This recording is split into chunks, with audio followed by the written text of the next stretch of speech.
Taranja babifoty sady fialamboly no navadika ho faninanana na voron'olona marobe tokoa izy ity tetsy amin'ny kianja mitafony Mahamasina amin'izao fotoana izao iresahantsika izao no tanterahana ny lalao famaranana 50 ny isan'ireo nandray anjara tamin'ity faninanana ity.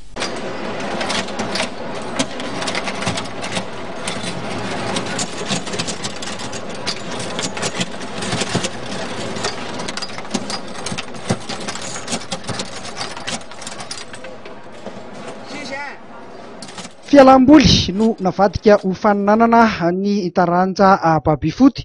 Ny fikambanana Mada babifoty no nikarakara izany hetsika lehibe izany, izay fiadinan'ny tompondakan'i Madagasikara mihitsy moa no natao tamin'ity andiany voalohany ity.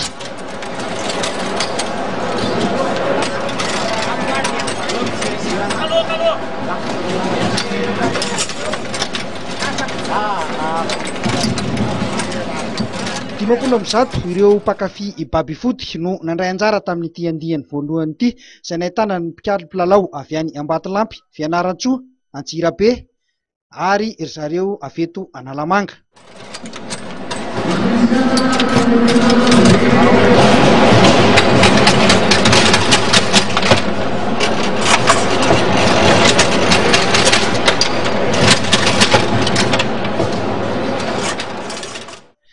Tanjona amin'ity faninanana ity ny ameriny indray izany lazan'ny babifoty izany izay nanany toerany teto Madagasikara. Madame babifoty zany dia nieritreritra hoe hanao an'ity championnat de Madagascar na babifoty satria hitanay fa somary nidina zany ny babifoty teo amin'ny sehatra ntsika teto mihitsy zany teto Madagasikara, dia tianay asandratra indray zany io zany hoe atao fialamboly, atao mba mihaja zany le izy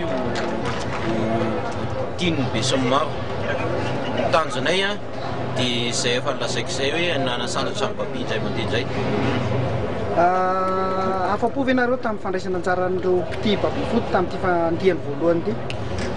Afa-po zay tamin'ity andiany voalohany ity mbola tsy tapitra moa fifaninanana. Afa-po zay satria les spectateurs te hanantona akaiky an'le babi zany tena tian'ny spectateur, dia hitanay mihitsy hoe betsaka koa ny spectateur tonga, dia afa-po zay aloha satria betsaka kay le mpity an'le izy na hatramin'ny olon-dehibe ary nisy tonga teo fa hoe hanao simplety izy. Inona ny dingana manaraka zany aorianan'izao? Ny dingana manaraka dia ny eritreretinay satria tamin'ity voalohany ity doublette double homme dia ny asiana kategoria maromaro zany ohatra ny hoe mixte, ny minime, dia doublette dia simplety, zay ny atao manaraka. Ny any aorianany dia misy ny championnat du monde ny babifoty, dia eritreretinay koa zay andefa joueur gasika nantsika ny championnat du monde zany. Mbola tsy tonga eto am-pelantanana moa ny vokatra amin'izao fotoana izao, fa sy amin'izao ora itenenantsika izao no anatanterahana ny dingan'ny famaranana amin'ity fiadinan'ny tompondakan'i Madagasikara eo amin'ny babifoty ity. Marihina fa dia maro dia maro ireo tanora na ireo lehibe ihany koa no liana amin'ity lalao babifoty ity.